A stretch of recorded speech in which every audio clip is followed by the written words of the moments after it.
Ijambo ry'Imana uyu munsi. Mugira mukurikira ikiganiro ijambo ry'Imana uyu munsi. Ijambo ry'Imana uyu munsi ni ikiganiro kigufasha kubaho ubuzima buhimbara Imana, ukagitegurirwa n'ishamwe TWR Radio mu Burundi.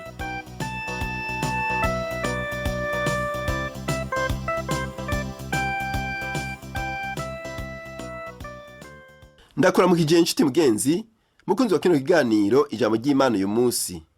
Kino kiganiro ugitegurirwa n'ishamwe TWR Radio y'u Burundi. Uri kumwe na Leonidas Manirakiza ndiko ndahigushikiriza. Mu kiganiro cy'uno munsi tuvugana ku vyerekeye amasengesho yo kwinginga. Mu gice c'indwi c'ubutumwa bwiza bwanditswe na Mariko, hari inkuru iryoshe cane y'umugore yasavye aringinga umwami Imana kubw'umukobwa wiwe. Turavye amasengesho y'uwo mugore, turigishwa vyinshi cane ku vy'igikorwa c'amasengesho yo kwinginga. Ni hari umugore w'umuyudakazi, yari umugirikikazi, yava muri Siriya mu karere k'Ifoyinike. Nico gituma muri Bibiliya bamwita umugore w'Isirofoyinika, kugira ngo vyumvikane ko yari umunyamahangakazi. Yesu yari yamaze kwamamara hose, mbe no mu kiyaya ahitwa Tiro, kandi aho niho yari karaja. Ashitse aho hantu yarinjiye mu nzu atagomba ko abantu bobimenya cane ko yahaciye. Ariko inkuru zica zikwira aho karere n'ingoga, maze uwo mugore yumva inkuru ko Yesu ariko aragendagenda muri ako karere. Aca arabaduka buno nyene, aragenda ahura na Yesu, yikwita imbere yiwe, amwinginga ngo yirukane idayimoni yari mu mwana wiwe w'umukobwa. Uwo mugore rero yinginze kubw'umukobwa wiwe. Iyumvira uwo mugore ukuntu yari afise uruhagarara rukomeye mu bugingo bwiwe. Umukobwa wiwe yari agwaye abadayimoni, aruhijwe cane. Uwo muvyeyi wiwe yarababaye cane. Nico catumye aza kwa Yesu kugira ngo amufashe. Ivyo rero tubisoma mu butumwa bwiza bwanditswe na Mariko igice candwi kuva ku murongo wa 24. Soma iyo mirongo urabe ingene uwo mugore yavuganye na Yesu. Havuga ngo ava aho hantu aja mu ntara yo muri Tiro ni Sidoni. Yinjira mu nzu atagomba ko hogira umuntu abimenya, ariko ntiyashobora kuyoberana. Ariko uwo mwanya umugore afise akigeme kinjiwemwo n'impwemu ihumanye, amwumvise araza yikubita imbere y'ibirenge vyiwe. Uwo mugore yaramugirikikazi, amamo yiwe ni Sirofoyinike. Aramwinginga ngo asende dayimoni mu mukobwa wiwe. Aramubwira ati, reka abana babanze guhaga, kuko atari vyiza kwabira umutsima w'abana ukawuterera utubwa. Nawe aramwishura ati, nkako mugenzi, utubwa natwo turi musi y'ameza twirira utuvunguka tw'abana. Aramubwira ati, kuvuze utyo niwigire, dayimoni avuye mu mukobwa wawe. Arigira, ashitse mu nzu yiwe, asanga umwana aryamye ku buriri, dayimoni amuvuyemwo. N'aya majambo twariko tuvugako. Ubwa mbere Yesu yabanje kumera nk'umwirengagije. Yameze nk'utamwitayeho, ahubwo asa n'umwigijeyo, kuko yamubwiye ati, reka abana babanze guhaga, kuko atari vyiza kwabira umutsima w'abana ukawuterera utubwa. Urabona ukuntu Yesu yamubwiye? Ko ari nko kumubwira ati, wewe urakabwa gusa. Ko ari nko kumubwira ati, wewe uriko urasega ikintu ngaha, ariko kitari icawe, ni ic'abana. Reka mbanze ngaburira abana. Urumva ko ayo majambo yarababaje cane kuyabwiwe. Kandi rero no mu bikorwa vy'amashengero y'uyu munsi hari abantu batwarira hejuru, bumva bakogwako n'akantu kose. Sinzi ko ari kubera imigenzo yacu, canke ko ari imitwe y'abantu ishushe kubera ubukene n'intambara canke izindi ngorane zituma abantu bagira naho bata ingo zabo n'ivyabo vyose. Vy'ukuri turazi yuko ibigoye isi y'uyu munsi ari vyinshi cane. Abantu benshi bagenda buzuye ingorane. Ni vyinshi biriko biratuma abantu bagenda bahagaritse imitima uyu munsi.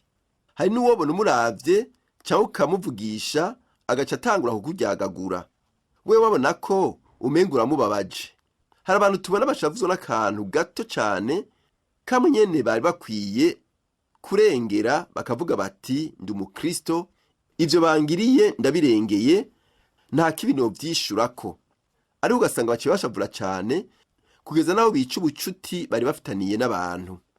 Uyu mugore rero ntiyumvise ko ababajwe n'ivyo Yesu amubwiye, yabifashe ibisanzwe, aca yishura Yesu ati, nkako mugenzi, utubwa natwo turi munsi y'ameza twirira utuvunguka tw'abana.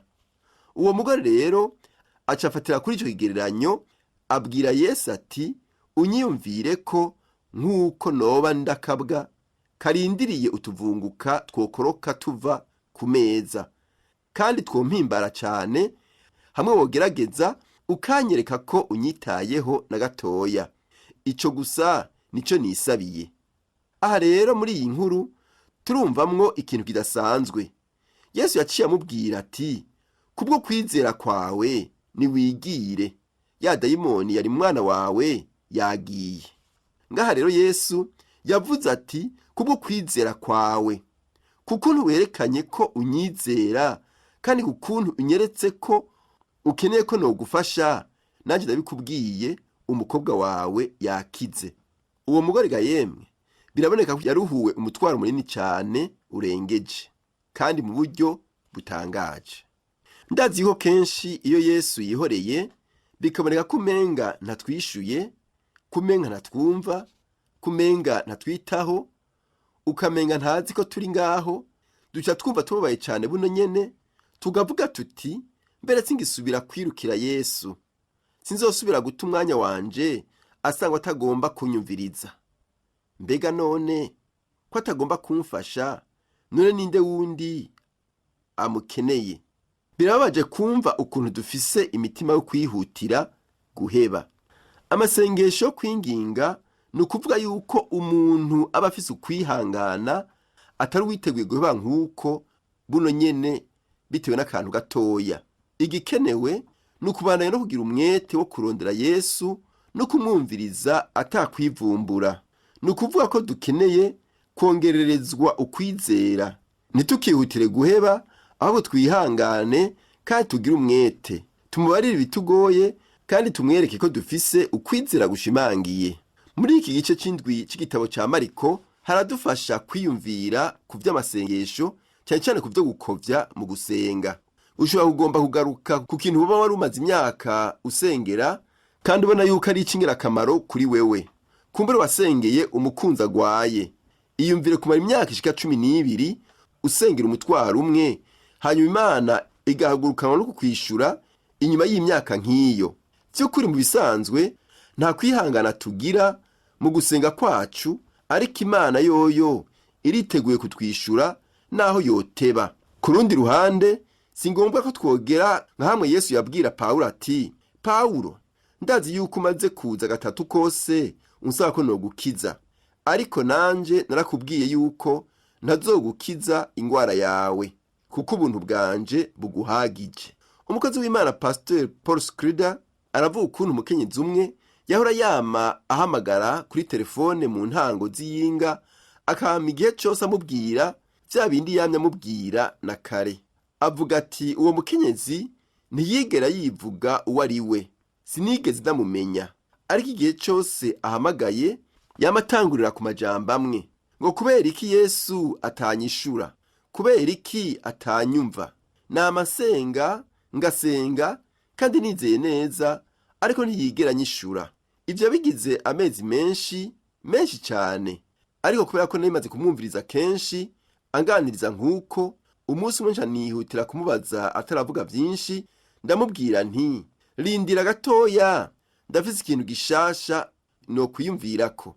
Ubwo wosanga Yesu yaramaze kwishura amasengesho yawe kera, ariko ukaba utavyitayeho ngo wifate nk'inyishu, kubera ko iyo nyishu utayikunze. Birashoboka yuko Imana yaguhaye inyishu, ariko ukaba utayakiriye. Hacaba agacerere umwanya munini cyane. Mu nyuma wa mukenyezi acarugara telefone, ibiyago vyiwe babihereye ngaho, ntiyigeze asubira gutelefona na rimwe.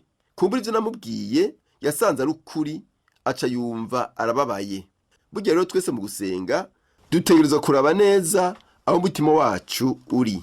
Turabe ko dusenga dutuje, twinginga Imana, twiteguye kwakira inyishu zayo uko zoba zimeze kose. Asanga turi abana b'Imana vy'ukuri, dutegerezwa kugira umutwaro w'abazimiye, kandi nawe mwana w'Imana nta nkeka urazi ko hariho benshi bataramenya umukiza wacu Yesu Kristo. Nahawe kubashikira ukabashingira intahe, kandi naho woba umaze kubabwira ibya Yesu inshuro 10 n'izindi, nturambigwe. Bandanya nyabuna n'ubu ubabwire. Ntuzi bizobashikira mu buzima bwabo muri kazoza. Kumbure ivyo bamaze gucamwo n'ivyo bakumvise ko hari ico vyoba vyarahinduye mu buzima bwabo. Ubu bakaba biteguye kumviriza neza. Ntuhagarike gushingira intahe Yesu. Umuntu akiriho haba hakiri ivyizigiro. Nico gituma nawe womenga Yesu ntakwitayeho, nawe womenga ntariko arakumviriza, kumbure wumva utamerewe neza kubera ako gacerere, kuko burya hari igihe tuba tugomba kugira ico twumva, tukagomba ko hoba agacerere. Hari abantu niyo bariko bariga bashima ko hoba ibiriko biravuga, ugasanga baca bashiramwo akaziki kugira ngo kabe karavuga. Wisabire Yesu aze mu bugingo bwawe mu buryo budasanzwe, agufashe kwihangana mu gihe urindiriye inyishu. Umenye ko bishobora gutwara umwanya. Imana ishobora kugutevya ntushoke kuronka inyishu n'ingoga nk'uko wabiziga, ariko ntizoreka kukwishura. Amasezerano yayo ntahinduka. Ntucike intege ubonye ibintu bigenda byitonda kandi ukumva umenga n'agacerere. Hazogera igihe Imana igushitse ko inyishu yayo. Naho Imana itodushitsa ko inyishu twiteze tukiri munsi y'izuba, hari umunsi tuzoshika iwacu mu ijuru tukamenya igituma ibintu vyagenze nk'uko vyagenze, kandi ico gihe tuzomenya vyose. Bizoba ari vyiza cane bitangaje tubonye igituma Imana yakoze ibintu nk'uko yabikoze mu bugingo bwacu, kandi tuzoyishima tuyihimbaze turi imbere y'intebe yayo y'ubwami, twibuka ivyiza vyose yadukoreye, na cane cane kubona yaduhaye ingabire nziza y'agakiza. Imana y'agakiza kacu nihabwe icubahiro. Dusenge. Mana Data wa twese, turagushimiye ko wavuze ngo turondere mu nyonga hawe, kandi kukunda abagukunda, kandi abakurondera ubudahumeka bazokubona. Harira uyu muntu yama yivumbuye kuko ataronse inyishu yipfuza, umuhe kwihangana. Rabagize umuntu nawe ariko arakwinginga kubw'ikibazo kimusugereje, umutabara umwishure, kuko uri Imana igororotse yitwararika abayambaza bose. Urakoze ko wumva kandi ukishura ugusenga kw'abantu bawe. Tubisavye mu izina rya Yesu Kristo umwami n'umukiza wacu. Amen. Ikiganiro cyacu cy'umunsi kigarukiye ngaha, naho ubutaha.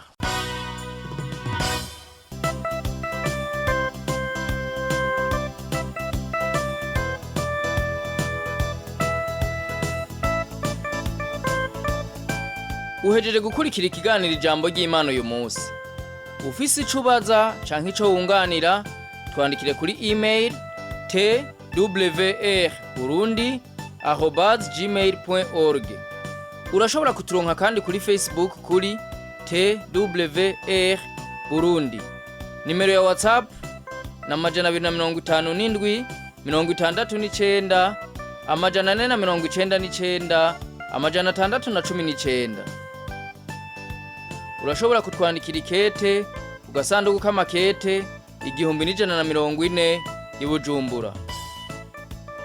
Telefone yo mu biro ni 22 24 26 57. Ushobora kandi kudusanga aho dukorera ni muri Rohero ya mbere kwibarabara ryitiriwe Ubufaransa inimero 1, iruhande y'ishengero rya Anglikani rizwi ku izina rya Cathedrale Sainte Trinité.